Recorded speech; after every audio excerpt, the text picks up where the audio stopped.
Ok, sí, yo también concuerdo en parte, sí concuerdo en parte con Angélica, tener quizás las dos posturas, la del venezolano y la postura académica. Sin embargo, evidentemente celebramos que la postulación haya sido aceptada. Ahora, más allá de eso, lo que yo creo que hay que internalizar y hacer que la gente entienda el concepto y la trascendencia de esta nueva postulación. O sea, la fiesta, la adoración al culto de San Juan Bautista tiene toda una significación, tiene todo un contexto que eh, increíblemente trasciende la tradicionalidad como tal. Un ejemplo palpable en esta nueva declaratoria es que esta Caracas, ciudad capital, reconocida y aceptada como cultural, cosa que no había pasado antes, cosa que no sería antes. O sea, todas nuestras manifestaciones tradicionales están regadas en la geopolítica de Venezuela fuera de la capital, pero en la capital. Entonces, para mí es muy importante esa aceptación de ahora, ¿no? Ahora bien, ¿cómo logramos que la gente pueda asumir esto sin caer en la discusión de yo primero, yo vine después? Ahí es donde está el trabajo. Está el trabajo de verdad de nosotros, los cultores, los devotos, de nosotros los profesionales, de nosotros los que hemos llamado a mantener, sea por esta vía o si el tiempo y la vida nos lo permite, por la vía como siempre lo hemos hecho, a que este tipo de trabajo se mantenga en el tiempo.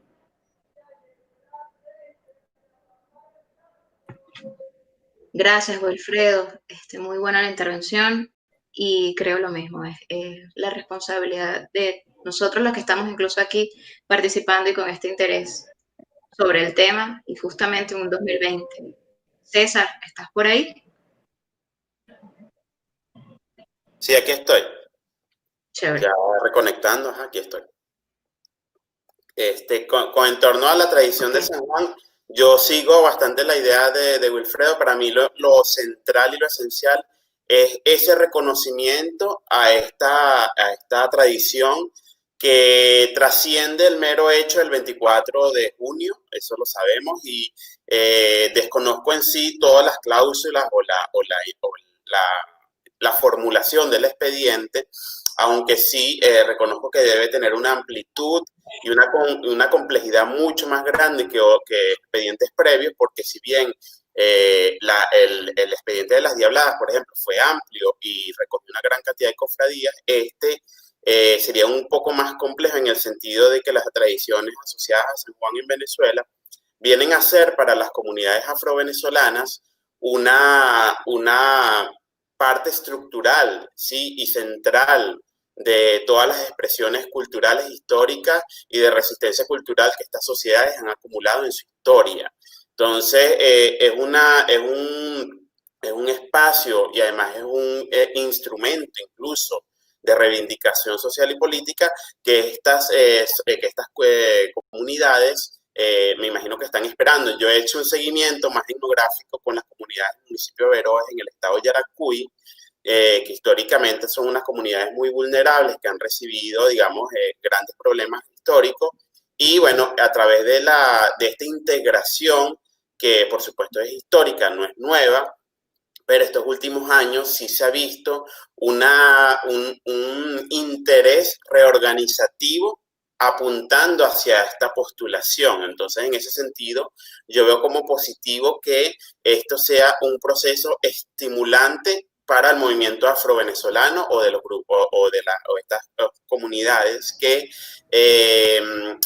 están buscando, por un lado, conseguir esa declaración, pero también comprender y explicarle a la sociedad venezolana que San Juan es mucho más que la figura religiosa, es mucho más que la celebración y la música de tambor, sino que incluso para muchas comunidades es un aspecto macro religioso, es decir, un elemento que estructura incluso aspectos de la vida cotidiana.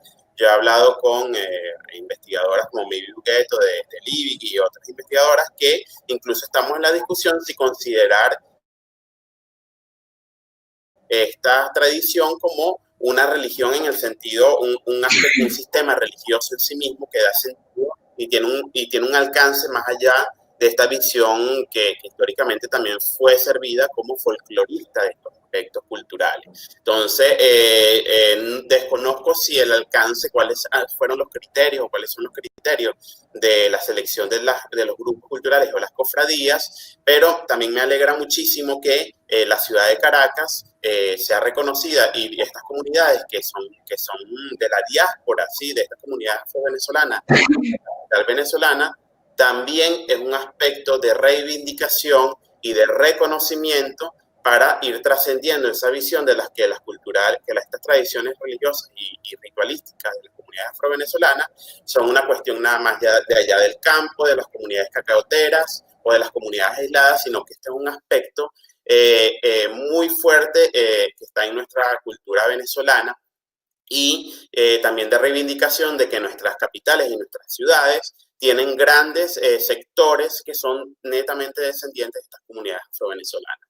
Entonces, en ese sentido, para mí es indispensable y es un buen espacio también para el debate antropológico, social y de la reivindicación de los grupos negros y afro-venezolanos.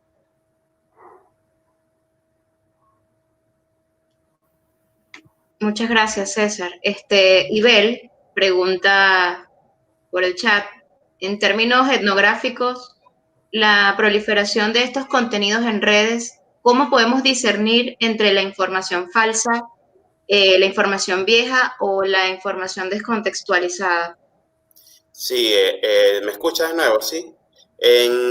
Con respecto a esa pregunta, fíjate que hay proliferación, el lado truculento de las redes y de todos estos medios comunicativos es que si bien permite un acceso a gran cantidad de material, también permite un uso, un reuso y un lavamiento de los significados de muchas de estas tradiciones.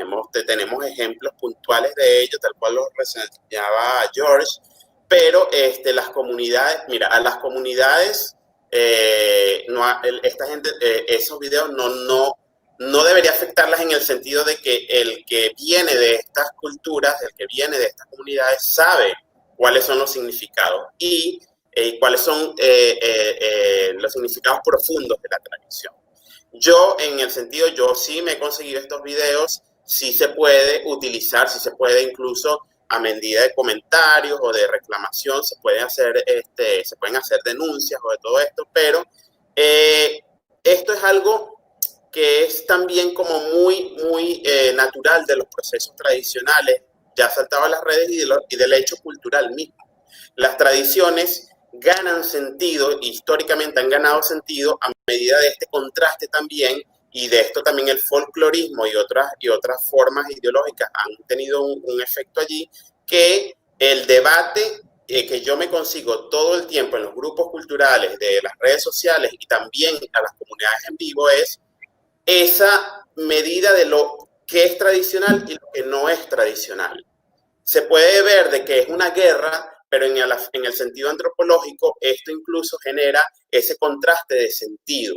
El problema para mí, desde un punto de vista antropológico, es cuando el Estado y la institucionalidad es la que sobrepone el sentido y las declaraciones le sobrepone el sentido que dice esto es tradicional y esto no. Pero yo he visto que en los grupos culturales y en las comunidades la gente está clara de lo que es lo ancestral o lo que es entendido como. Entonces, el tema sería más de las personas con conocimiento hacer estos monitoreos y comentar y dar los aportes certeros de lo que las comunidades en realidad hacen, ¿sí? Y no verlo como un fenómeno polémico por sí, sino más bien entender que esto también forma parte esencial de los procesos culturales, que siempre hay una postura tradicionalista que defiende y hay otra de innovación, transgresión y todo esto, pero a la final una le da sentido a la otra.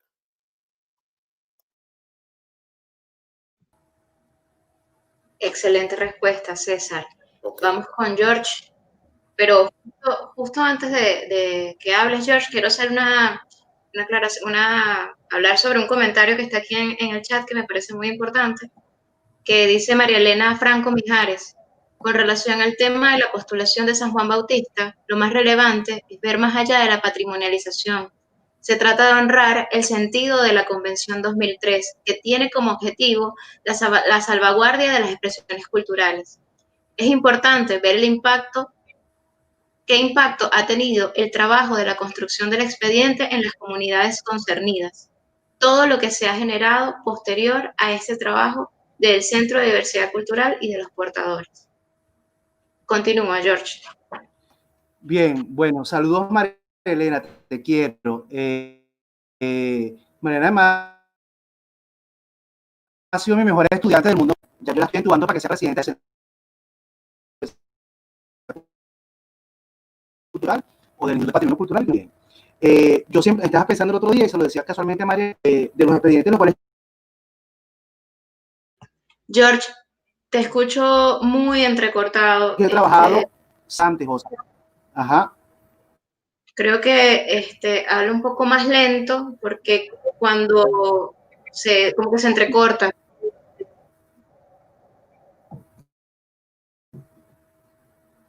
Aló, ¿me escucha? Ajá. Bueno, voy a tratar de hablar muy lento porque creo que es mi internet. Bien, puedes desactivar la cámara. Juan Bautista. Ok. Disculpa que te interrumpa. A veces la cámara, eso, gracias. A ver, decía que este expediente de San Juan Bautista, desde muchos puntos de vista, fue absolutamente complicado y complejo hacerlo, mucho más que las experiencias anteriores. Y bueno, Marena, por supuesto, en su comentario por el chat, tiene razón absolutamente en todo lo que dice. Yo creo que ese es el nudo gordiano de esta experiencia, de la cual no podemos perder de vista el momento en el cual nos situamos en el tema de la patrimonialización o de la condecoración, perdemos todo. Y es muy fácil caer en eso. Créame que es sumamente fácil caer en eso.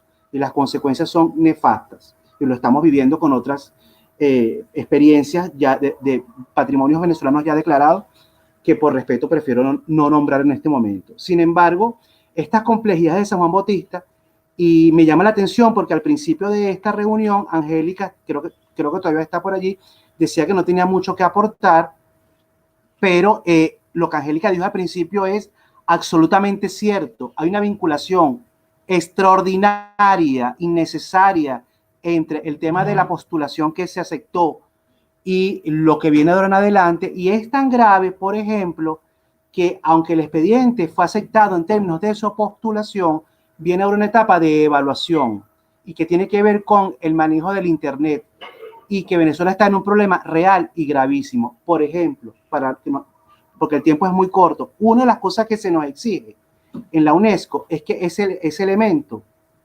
que ahora está siendo postulado a patrimonio inmaterial de la humanidad haya sido declarado como bien de interés cultural en el país correspondiente, es decir, en Venezuela. Pero eso, como bien lo decía Angélica, y lo digo para todos, hay que demostrarlo. ¿Y cómo hay que comprobarlo? ¿Y cómo lo comprueba la UNESCO? Metiéndose a internet, buscando un hiperenlace, diciendo www, y ahí está, existe la declaratoria.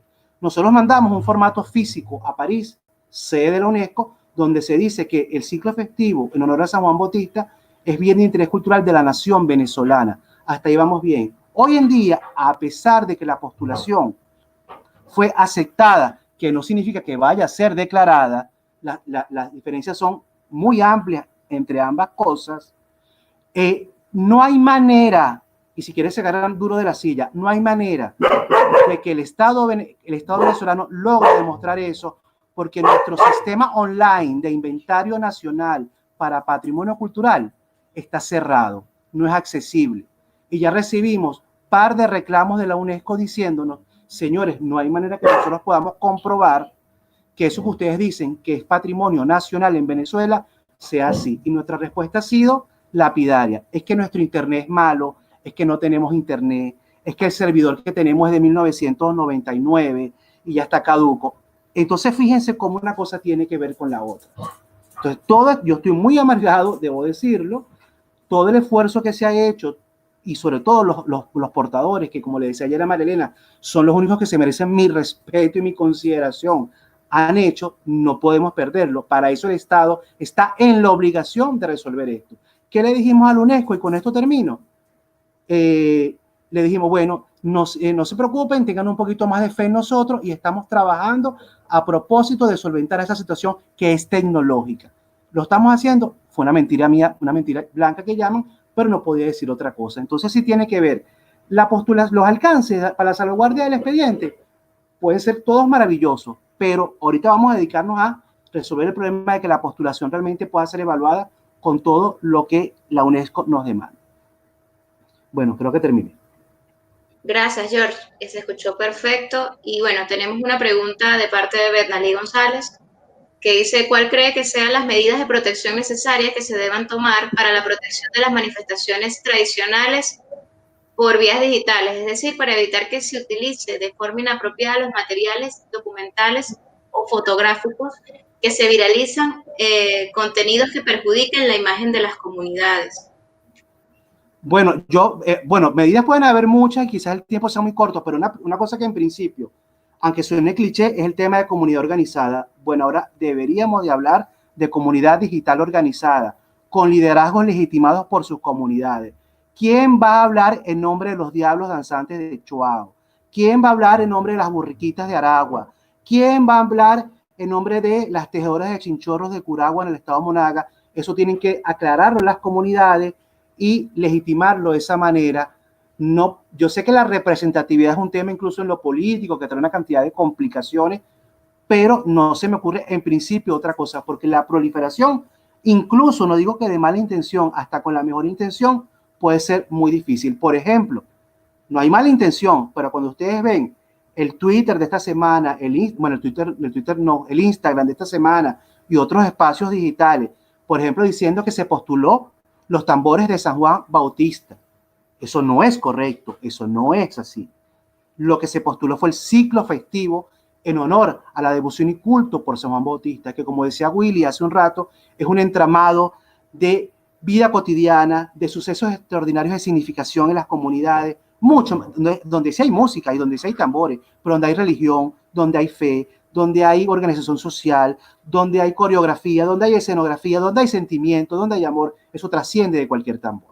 Entonces, por supuesto, cuando yo soy el portador de una noticia y digo los tambores, eso replique, la gente retuitea y la gente divulga y luego recoger esa cabulla puede ser muy difícil. Yo creo que hay que buscar esos liderazgos en las comunidades y en los aparatos de gobierno, por ejemplo, que tengan el conocimiento. No tengamos miedo, es mi humilde sugerencia, no tengamos miedo a decir, y siempre se lo digo a mis estudiantes, que el conocimiento se construye, pero además uno se lo gana. O sea, no caigamos en el cliché de que la democratización es democratización per se y entonces todos tenemos derecho a hablar porque las consecuencias pueden ser absolutamente nefastas. Gracias, George. También tenemos una pregunta que vamos a ver si se puede responder rapidito por parte del Museo de Keyboard, que pregunta cuáles son las consecuencias sobre el hecho de que las comunidades delimitarse a buscar las declaraciones de la UNESCO en las tradiciones de Venezuela. Les comento rápidamente, a partir de la postulación de que esta semana se hizo popular de San Juan Bautista, no se imagina cómo mi teléfono no para de sonar de postulación, de manifestaciones en diferentes lugares del país, de Lara, de Anzoátegui, de Táchira, y para ustedes contar diciendo, queremos ser declarados. Y allí yo hago un papel poco de psicólogo barato y me doy cuenta que a veces sí, a veces no, hay veces que hay casos extraordinarios en los cuales hay una carrera, un galope de que ahora quiero ser patrimonio de la humanidad y las comunidades, y se los he dicho, tienen que sentarse. ¿Qué significa eso realmente? ¿Qué significa ser declarado patrimonio de la humanidad? En principio, arreglemos la casa. En principio, organicémonos al interior, porque es que si no, se queda un tema de declaradera que a los 3 días se olvida y trae una cantidad de complicaciones. Uno, suben los egos, las manifestaciones se desvirtúan, caen en el juego proselitista, se folclorizan, se mercantilizan, si no hay una salvaguardia, o mejor dicho, una intención de salvaguardia seria y contundente por parte de sus portadores. Muchas gracias, George. Muy contenta con las intervenciones, desde Angélica hasta George, que nos dan un panorama general de precisamente lo que se está diciendo en las redes sociales y en las notas de prensa sobre esta aceptación de la declaración. Ciertamente, como que la saturación de comunicación y de información en la que vivimos actualmente nos lleva solamente a pensar que esta aceptación es solamente la fiesta del 24 de junio, ni siquiera el 23, ni siquiera el 25, sino un solo día en la que se hacen los repiques, pues. Y esto, lamentablemente, ha traído una especie de corriente de personas que creen que es una alabanza solamente a un día y no a un estilo de vida, una forma de llevar el día a día. Continuamos con la tercera pregunta, que dice, ¿qué otras alternativas han tenido que utilizar las comunidades para la preservación del patrimonio cultural inmaterial? ¿Pueden contarnos desde lo que conocen cómo han resistido en otros escenarios de contingencia que se han dado anteriormente? Bueno, creo que me toca a mí. ¿Qué alternativas han utilizado? Desde la plataforma digital hemos visto que en realidad la necesidad de las comunidades ha sido inmensa. Han utilizado teléfonos de vecinos, han buscado equipos de donde fuere para grabarse, para poder transmitir. Han viajado, es más, tenemos un caso de una persona que caminó de distancias incuantificables, o sea, casi que caminó toda Caracas y lo llevamos a la ciudad capital para poder llegar al otro sitio que era donde había internet, para él poder conectarse, para poder mandar información. Luego grabó todo en video, lo mandó también de alguna manera, bien sea por WhatsApp, por YouTube, por donde él pudiera mandar la grabación. A veces hasta nos meten en esa vorágine, porque tú terminas contagiado con esa urgencia, con esa necesidad. Desde Chuao, o sea, todas las manifestaciones que pudimos trabajar en el mes de junio, no te imaginas la cantidad de estrategias que han utilizado las comunidades para que su manifestación se pueda publicar de alguna manera. Hemos tenido que calmarlos poco a poco porque realmente ellos desean que los vean y se contentan cuando tienen interacción, pero la interacción es un caso que ya había hablado en la primera respuesta un poco rápido. La interacción es algo que no podemos asegurar desde la conectividad tan inestable que tenemos en el país. Eso es lo que te puedo responder respecto a esa pregunta. Ahora, quisiera, antes de terminar mi participación, rescatar 3 palabras que estaba anotando de las participaciones y las preguntas, sobre todo. Hay 3 palabras que son importantísimas y que me están resonando y siento que debo expandirme un poco, ¿no? La palabra primera, confiabilidad. Si ustedes quieren definir quién tiene la información veraz, deben ir y dirigirse desde el área digital a fuentes confiables. O sea, lo llevo a un ejemplo popular. No podemos buscar todo en Wikipedia. Wikipedia no es una fuente confiable. Entonces no podemos dirigirnos a una fuente que no sea la confiable. Rescatando un poco lo que estaba disertando George, pues por supuesto, la confianza es lo más importante. Si yo quiero saber acerca de tambores de San Juan, pues yo voy a dirigirme a la información que está haciendo el tutor, que está allí de primera mano. Él es el que te va a decir exactamente cuál es la información que tú debes visualizar. Fíjense el caso de los tambores de San Juan, dijeron que eran tambores de San Juan y es equivocado. Pues bueno, dirígete al espacio que tiene la gente de diversidad y te enterarás cuál fue realmente la declaratoria. Y por otra parte, quería también rescatar la palabra colaborativo. El espacio virtual, digital, en línea es colaborativo. Si se entiende que es así, entonces rescato de nuevo a George, opina, investiga, comenta, siempre da tu visión del caso, porque es colaboración y ahí es donde vamos a construir la verdadera verdad. Esa es la vinculación que quiero hacer. Y otra palabra que dijeron de cómo mercadear. Señores, existe, no es por hacer propaganda, pero Amazon es una de las empresas más grandes del mundo, ¿ok? Y lo que hace es vender en línea. Esa es toda mi participación. Gracias. Gracias, Angélica. Muy buena la intervención. También nos pone un poco más en contexto en términos tecnológicos y de cómo podemos ir poco a poco también generando una estructura de un sistema que es digital, pero que además comienza, como decía Wilfredo, a ser llave y segura de una nueva perspectiva de ver las manifestaciones. Wilfredo, ¿estás por ahí? Sí, estoy aquí presente y atento, además. Excelente, me gustó mucho la intervención de Angélica porque dio en el clavo.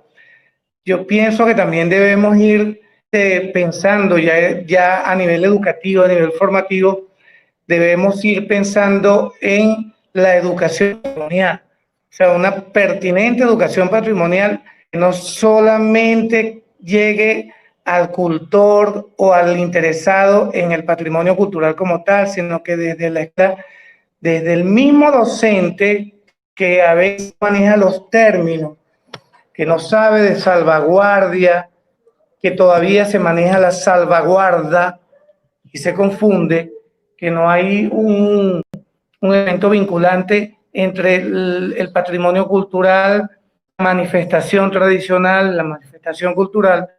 Yo pienso que deberíamos arrancar desde ahí. Yo soy de la opinión, como docente activo, que es muy importante afianzar estos conocimientos en el educando. Desde el primer nivel de educación debe estar trabajándose el tema de la patrimonialización, el tema de lo patrimonial, de la educación patrimonial.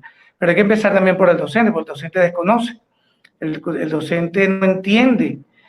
Y por supuesto las comunidades están nada más inmersas en la manifestación tradicional y que si llega a ser patrimonio, no sabe con qué se come eso. Entonces yo creo que por ahí tenemos que empezar, ¿no? Por la formación. Me gustaría también así acotar, así a grosso modo, con el tema anterior, es muy importante la información. La información veraz, como decía Angélica, es muy importante.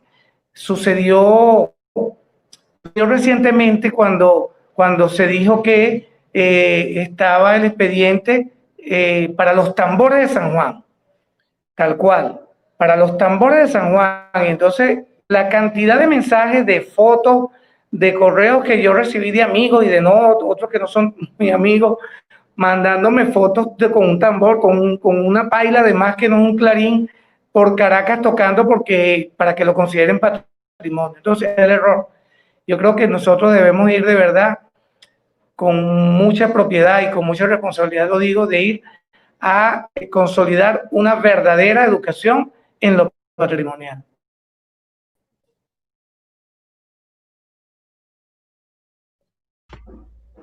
Wilfredo, te escucho un poco entrecortado.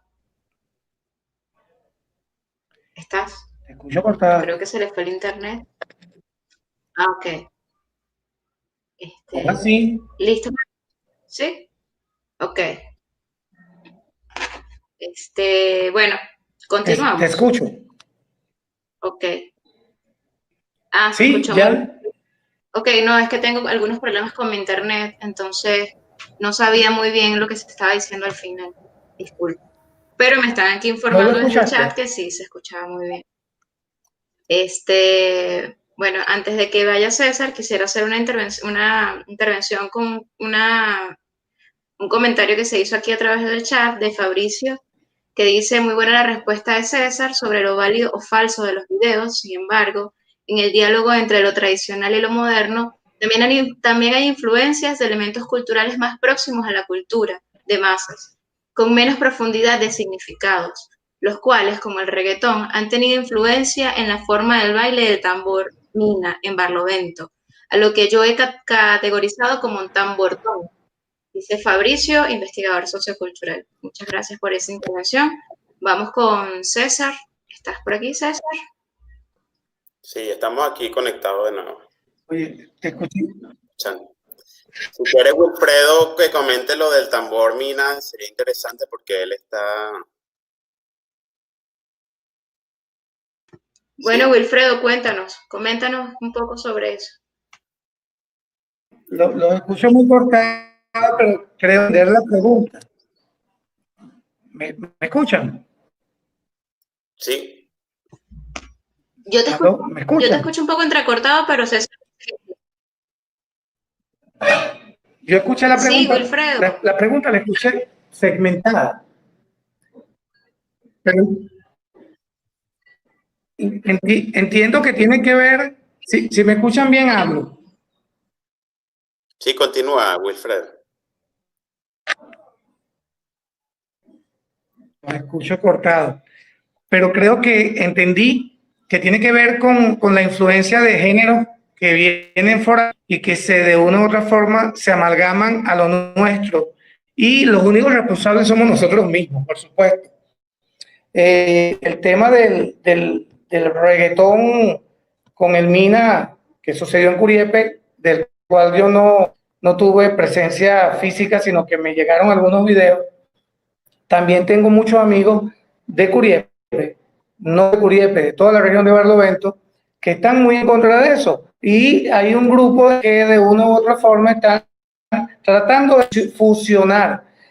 No podemos negar que nosotros como en nuestra geopolítica somos una puerta de acceso de todo lo que nos viene de la Americanía norte y centro y central y de las Antillas, y entonces nosotros aquí somos, aparte de ser una cantera que está generando constante producción, no solamente músico poética o músico dancística, estamos también, somos como para cernir lo que va bajando de aquí hasta la América del Sur abajo.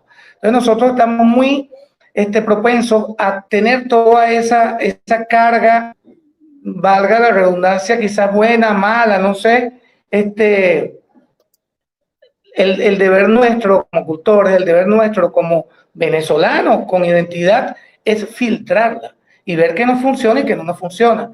En el del tambor mina que sucedió reciente o ha venido sucediendo, es el mismo caso de la Paila que quiso pasar al Clarín, quiso suplantar al Clarín, o el mismo caso de los petrotambores, que no los reconocemos, no nos funcionan. Nosotros tenemos una identidad con nuestros tambores, un cumaco de madera y con un parche de cuero. Ay, me lo nieguen, ese es un cumaco. Y así es que tiene que ser, porque si nosotros vamos a valorar ahorita el curso San Juan Bautista dentro de la fe, dentro de la música, dentro de la danza, tenemos que valorar todos esos elementos que de una u otra forma conforman esa manifestación.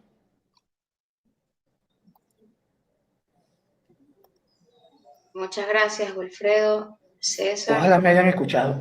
Sí, Wilfredo, perfecto, te escuchamos y siguiendo tu idea, que perfecto, te sigo completamente para cerrar esa idea y conectando con mi respuesta número 3. En ese sentido, hay que ser bien claros y bien responsables las personas desde su posición, sí, por supuesto no va a ser lo mismo un investigador que una persona que vive en la comunidad, que un músico, en darle respuesta a estas situaciones, porque no podemos negar, no podemos seguir concibiendo las tradiciones como algo intocable que está exento y que debe ser absolutamente César, disculpa, atemporal. Ajá, dime. Entrecortado. Dime. Se te escucha un poco entrecortado, quizás Okay. porque estás hablando un poco rápido.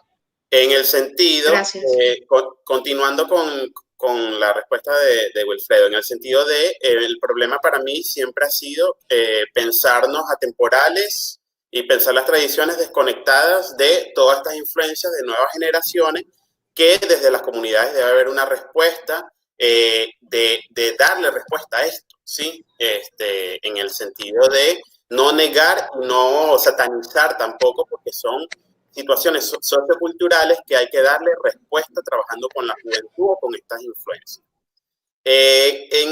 Ahí conecto con la respuesta de las alternativas, ¿verdad? De las comunidades. Para mí, yo parto más de lo reflexivo en el sentido de que muchas veces yo siento y yo concibo de que esta visión de la protección, de la patrimonialización y del extremo cuidado con las tradiciones, muchas veces es un discurso que se ha impuesto desde el Estado o desde la ciudad o desde la academia para muchas comunidades que históricamente en las últimas décadas han incorporado ese discurso a su ideología, ¿sí? A su visión de las tradiciones. Porque para mí, o sea, lo que yo he aprendido del seguimiento que llevo con las tradiciones en su propia estructura histórica y en su propio sistema de organización amplio, filosófico de vida que son, dentro de ese sistema está el mismo resguardo, porque han sido tradiciones históricas que vienen de un nacimiento en resistencia cultural, sobre todo a partir de la oralidad y de la transmisión a partir de la vida, de la expresión, del sentimiento y de la emoción. Entonces, estas tradiciones que han sido históricamente armónicas en su propia preservación, se consiguen una modernidad y un sistema de Estado que luego históricamente ha ido sobreponiendo el tema de que ahora hay muchos cultores de comunidades que, y lo digo con todo respeto, parece que hay cierta obsesión de ese extremo resguardo que yo siento que es válido para algunos puntos, pero también no es del todo, porque para mí las tradiciones culturales bien concebidas y bien comprendidas son sistemas que a partir de sus propios mecanismos que han desarrollado armónicamente, históricamente, continúan transmitiéndose a partir de la oralidad, a partir de las nuevas tecnologías, incluso en este momento, sin la necesidad de una extrema visión que yo a veces, que yo sí la veo claramente como muy desde afuera, de incluso investigadores y cultores y personas y funcionarios del Estado diciendo esto no es tradicional, esto sí es tradicional, esto no te vistas así, vístete así. Entonces, a veces mi reflexión va más en ese orden. Reconocer que las tradiciones históricamente son un sistema y respetar el propio sistema y reconocer lo que tienen las tradiciones en su propio desarrollo histórico, comunitario y local. Eso es lo que yo he visto. Por supuesto, cada persona puede dar su aporte de comprender de lo que estamos viendo que va en contra de la raíz o en contra de la visión, pero tampoco pensar de que una comunidad que está cerca de una ciudad como Caracas se va a quedar en el siglo XVIII, siglo XIX, cuando estamos en un año además viviendo estas contingencias, y reconocer que somos una sociedad y Latinoamérica es una región de resistencia cultural y de resistencia a constantes contingencias de todo tipo. Eso era lo que yo quería aportar. Muchas gracias, César. George, ¿estás por ahí? Sí, estoy acá, ¿me escuchan? Bien, a mí me parece que alternativas no son tantas. Alternativas no son tantas, más allá de lo que se ha dicho en la mañana de hoy. Creo que el tema digital está allí. Incluso a veces me pregunto, sobre todo porque leía algún sociólogo en Estados Unidos que comentaba de que quizás prontamente nos vamos a saturar del tema digital.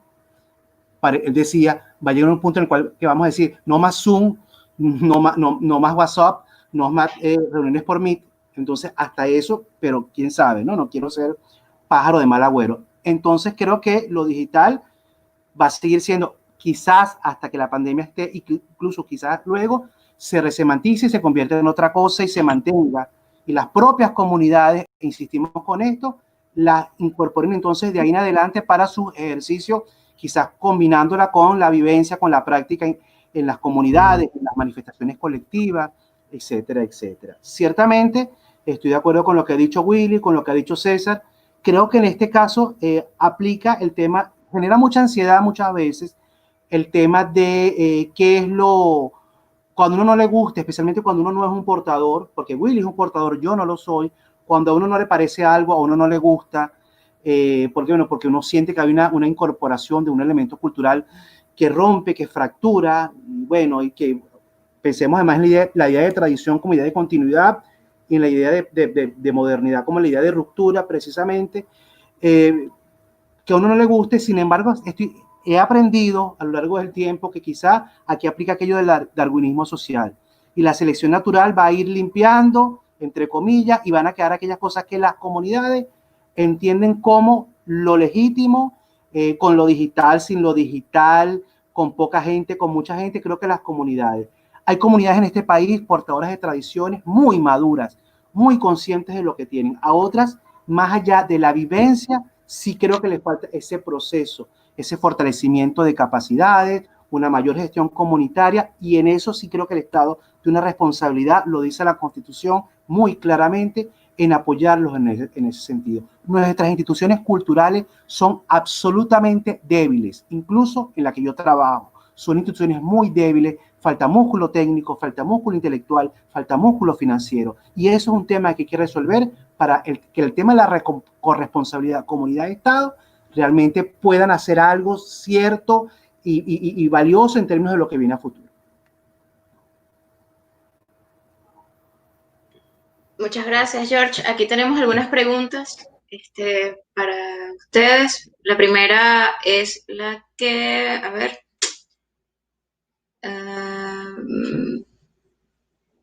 Ok, dice Betnali, una pregunta para César y para George. En este paso hacia lo virtual, ¿cuál es el papel de la antropología en el acompañamiento de las comunidades para promover su organización? ¿Puede hablar primero César o George? ¿Quién desea hablar primero? Dime, Ana. Betnali González pregunta, en este paso hacia lo virtual, ¿cuál es el papel de la antropología en el acompañamiento de las comunidades para promover su organización? Bueno, yo creo que el papel de la antropología como ciencia que puede dar respuesta y todas las ciencias sociales en general es precisamente no quedarnos detrás de esta contingencia, precisamente de esta situación, y generar, sí, estos mecanismos de interpretar estos contrastes entre lo que se dice y se muestra a nivel digital y lo que en realidad ha pasado históricamente en las comunidades y lo que pasa en las comunidades en la actualidad. Porque recordemos que estos medios digitales a la final también terminan siendo un medio de representación y no concebirlos como un documento per se puro, limpio. A la final utilizamos cámaras, utilizamos puntos de vista, utilizamos, y así sea una transmisión en vivo, la persona está enfocando lo que quiere enfocar. Entonces, hay que afilar mucho el ojo metodológico de las ciencias sociales y el acompañamiento siempre debe estar dado de una conciencia de que estamos enfrente de múltiples y hay cada vez más las representaciones sociales alcanzan niveles que si la antropología y las ciencias sociales lo siguen viendo con marcos teóricos del siglo pasado, no estamos yendo a ningún lado. Entonces, yo que parto desde la antropología visual o de otros puntos de estudio de lo visual, yo creo que hay una emergencia de hacer como un salto ya más claro hacia estas formas de comunicación. Muchas gracias, César. George.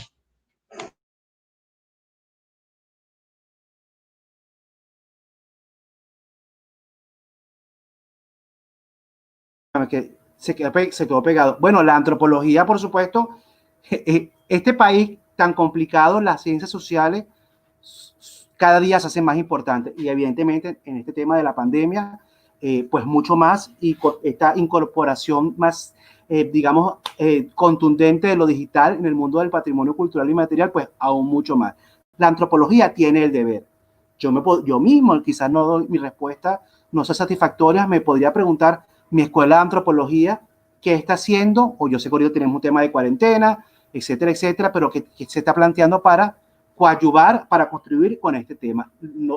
Las instituciones son personas, y yo desconozco ciertamente, quizás es uno de los grandes problemas de nuestra escuela de antropología, yo desconozco qué está pasando en otros departamentos de la escuela, por ejemplo, con respecto al ejercicio académico, investigativo, con respecto al tema de la pandemia. Hablo de mi departamento. Yo, por ejemplo, sé que el profesor Emanuel Amodio anda por ahí con su revista Insana, con sus estudiantes, haciendo unas pequeñas contribuciones, pero valiosas siempre, porque toda contribución es valiosa, donde al menos se están haciendo unas etnografías, vamos a llamarlo así, del tema entre la relación entre la cultura, no digo del patrimonio, pero la cultura en general. Cuando digo la cultura en general me refiero a la vida cotidiana, el salir a comprar queso y medio cartón de huevos, el uso de mascarilla, hay otras perspectivas de la antropología histórica. Eso es una contribución. Quizás no vamos al saldo ahorita, quizás lo vamos a largo plazo, a mediano plazo. Entonces, la escuela de antropología creo que tiene que seguir ese ejemplo, no sé decirlo de otra manera, y por supuesto tiene que incorporar el tema de, por ejemplo, usted se mete en internet y hay una cantidad de cosas en PDF sobre ciberantropología, antropología digital. Es decir, es una discusión que la escuela tiene que dar en algún momento, incluso aunque la pandemia pase, estamos claros que no vamos a ser nunca más los mismos. Es así, George. Hay otra pregunta que hace Fabricio. Dice, voy a hacerla rapidito. Sobre lo que dice George, me parece muy reflexivo y coherente. Felicitaciones. Me llama la atención el manejo publicitario oficial que se le ha dado desde el ministerio de celebrar la primera piedra usando un símil de construcción, pero aún no hay presupuesto para la compra de materiales. Hay intenciones de sobrevalorar la entrega y recepción. Cónchale, ya va. La entrega y recepción del informe de San Juan para, de alguna forma, esconder la realidad del padecimiento de las circunstancias de vida en Venezuela? Bueno, Fabricio, yo no te conozco personalmente, pero veo tu foto y veo que eres más joven que yo. Y te puedo decir que más sabe el diablo por viejo que por diablo, hablando de patrimonio, ¿no? Y te puedo decir que sí, por supuesto que sí. Lo que pasa es que hay dos caminos. O uno se queda, esta es mi perspectiva muy humildemente, muy personal. Te lo dice un tipo que es padre, que tengo 48 años de edad, que he hecho de todo y que tengo toda mi vida dedicada al tema del patrimonio cultural con mis aciertos y con mis múltiples errores. Y te puedo decir que tienes dos caminos. Uno, desde esa reflexión, uno se queda allí y dice, no más, que yo lo he pensado 50,000 veces. Por ahí anda mi amiga Mariana Franco, que sabe que lo hemos hablado infinitas veces, y no haces más porque estoy decepcionado, estoy cansado de esto, o dice, bueno, eso, y a pesar de eso, voy a mirar a los ojos a aquellos que comparten conmigo al menos la intención de hacer cosas positivas, de hacer cosas valiosas, que son portadores de sus tradiciones, que son portadores de sus verdades, y vamos a tratar de hacer cosas positivas. Y yo, que soy un tipo tan pesimista en la vida, trato de ver el vaso medio lleno y me voy con esa segunda parte. Ciertamente eso, hay una sobrevaloración, hay un aparato propagandístico. Termino con esto. ¿Qué pasó con el cacareado llegado de la Piedra Cueca? Ya llegó. Y todos están los planes educativos, museológicos, museográficos. Es decir, la Piedra Cueca ya se nos olvidó. Y a los fue lo mejor. Bueno, eso se las digo. Muchas gracias, George. Vamos a continuar con la cuarta y última pregunta general para ir ya cerrando, ya que tenemos un tema bastante extenso, bastante rico. Agradezco las intervenciones, han sido muy buenas. Y en el marco de eso me gustaría hacer de cuarta pregunta, una que les había mencionado de cara a la necesidad de preservar nuestro patrimonio cultural inmaterial. ¿Se han pensado algunos marcos legislativos que resguarden las tradiciones populares de cara a esta nueva normalidad? Desde sus puntos de vista, ¿Qué creen que debería estar involucrado en una legislación para preservar, bueno, todo lo que ya hemos estado comentando sobre los videos falsos, sobre los liderazgos comunitarios? ¿Qué creen ustedes que debería incorporarse en un marco legislativo sobre el tema, incluyendo también el tema tecnológico, Angélica? Incluyendo el tema tecnológico. Bueno, desde el punto de vista tecnológico, pues, bueno,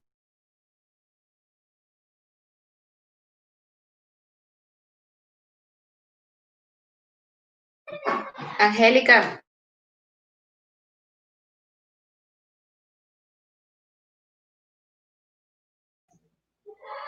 Angélica, no te escucho. aló, aló, aló, Ahora sí, probando. ahora sí te escucho.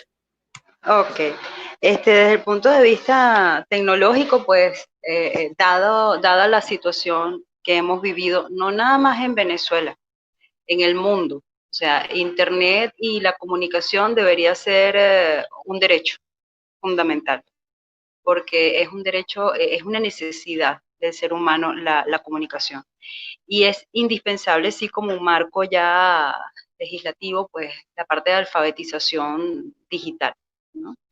Es sumamente importante empezar a buscar estrategias para poder, estrategias pedagógicas, para llegar el ambiente digital a las comunidades, a los formadores, a los facilitadores, crear y formar facilitadores que permitan este intercambio de las manifestaciones, haciendo las manifestaciones como centro para poder recrear, o sea, volver a crear una forma de llevar la manifestación y el patrimonio a la visible, hacerlo visible. Pero es indispensable la parte educativa, o sea, y formativa de las comunidades y de los cultores. Ellos son los que van a hacer presente esa manifestación y las van a hacer visibles al exterior. Ese es mi punto de vista. Muchas gracias, Angélica. Wilfredo.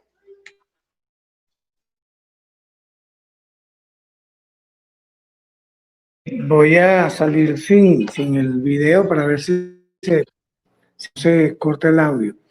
Sí, yo estoy totalmente de acuerdo que tiene que haber una nueva legislación y de cara a lo que estamos viviendo y por los vientos que soplan, creo que sí es muy pertinente ir pensando en esa legislación que tenga que ver con lo digital. E insisto, es muy importante, es prioritario lo formativo, lo educativo en materia patrimonial. La educación patrimonial es pertinente en los diferentes niveles y subniveles educativos de nuestro país. Nosotros estamos en pañales en materia de patrimonio. Estamos quizás avanzados en unos temas, pero muy desajustados en otros. Sin embargo, yo pienso que han sido este tema pandémico, que yo no lo veo con esa nueva normalidad, yo más bien veo que hay una normalidad asumida, que es el término que yo quizás uso, y veo muy productivo, muy provechoso el hecho de que hayan proliferado cualquier cantidad de grupos en estas redes sociales donde personas que no usaban el teléfono sino para aló, ¿cómo estás?, ahora están interactuando en estas redes sociales de manera muy activa. Me gustaría traer a colación un ejemplo palpable de un grupo denominado Amigos del Tamunangue, que está en WhatsApp, y por motivos de salud de un amigo, de un buen amigo que tuvo un impasse cardiovascular hace un par de días atrás, se hizo una salve larense, una salve cantada entre 10, 12 personas que estaban conectadas, que me pareció súper genial. Eso tuvo toda una connotación de fe, una carga de fe, pero tuvo una carga devocional, tuvo una carga tradicional, todo se mantuvo como tenía que hacerse. Entonces me parece que sí es pertinente ir pensando ya en la elaboración de una normativa en este caso, en esta materia.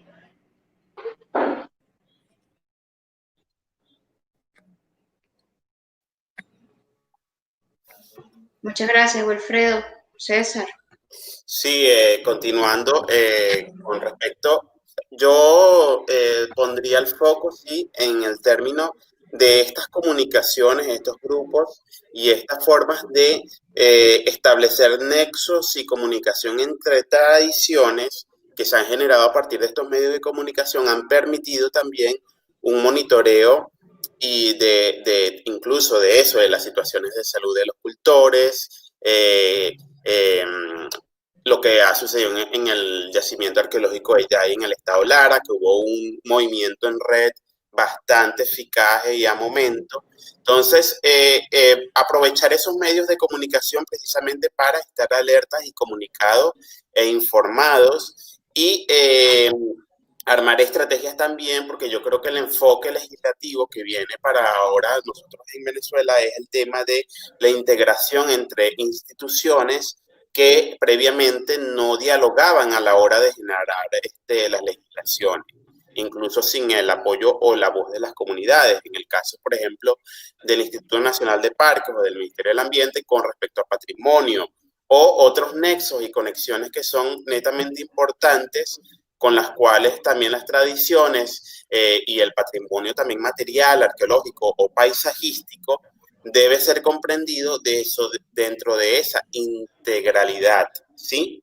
Y bueno, este tema de las comunidades de una forma u otra, a pesar de que también hay desinformación, apostando por la confianza y por esta organización propia de estar al tanto y apoyarnos, porque también hay un proceso que debemos recalcar de que hay un apoyo y estos medios de comunicación también han servido de soporte para muchas personas que incluso necesitan ser escuchadas o que están viviendo situaciones donde las tradiciones o los patrimonios incluso familiares se han visto vulnerables, porque para nadie es no visto que esta situación también de estar desmovilizados o de estar lejanos o de no estar en contacto pleno también ha hecho que se haya avanzado en mucha gente que tiene intención o situaciones que intentan depredar o ir en contra del patrimonio, sobre todo arqueológico y monumental. Entonces, yo creo que hay que rescatar eso y, bueno, agradecer los esfuerzos que han hecho las comunidades.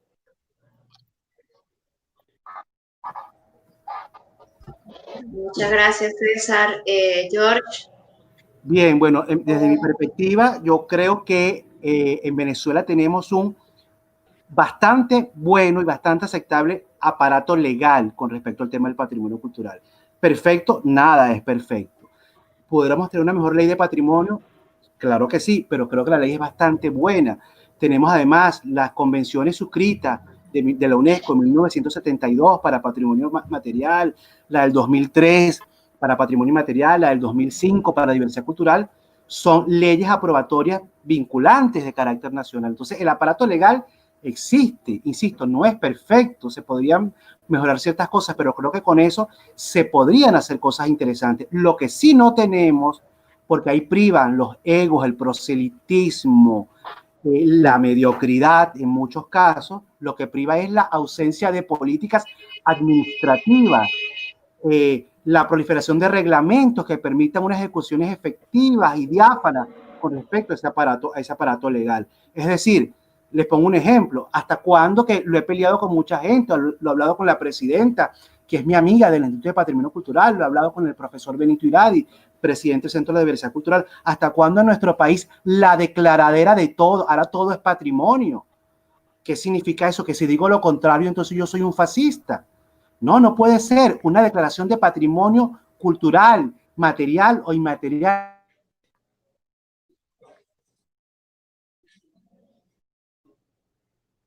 Debe ir acompañada de un plan de manejo. Tenemos que olvidarnos el tema de las medallitas y las condecoraciones. Y yo fui primero, yo te gané a ti, y además yo soy más amigo de George y por lo tanto yo lo logré, y tú no, basta de eso. Entonces no es un tema de la legalidad, es un tema de la ejecución. Les pongo un ejemplo. Colombia, en términos territoriales, es más grande que Venezuela y hay más de 40 millones de colombianos.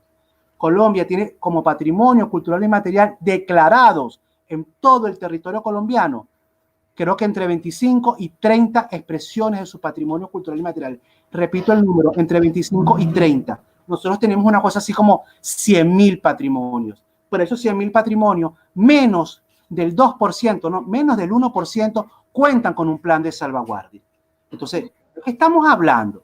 Es decir, que tenemos que en este país, en términos de lo administrativo, conformar un equipo, ¿verdad?, de política administrativa a propósito del patrimonio, donde estén las autoridades del Estado Nacional, por supuesto, la universidad, el IBIC, como un espacio científico, pero que también es gubernamental, y por supuesto representantes de comunidades. Mientras eso no lo tengamos, podemos tener el mejor aparato legal del mundo y no vamos a avanzar.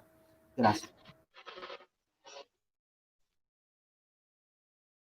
Muchísimas gracias, George. De verdad ha sido un tema que ha superado las expectativas de todas y todos los que estuvimos acompañando la organización del foro. Tenemos el chat a explotar de comentarios, sin embargo, bueno, se nos hace el tiempo, ya van a ser las 12 del mediodía, y queríamos, desde parte de REDCA y del Museo Antropológico de Quíbor, invitarles a todas y a todos a seguir con este tema, porque ya sabemos que esto va a continuar, este debate, estas reflexiones, en los muros. Vamos a colocar las preguntas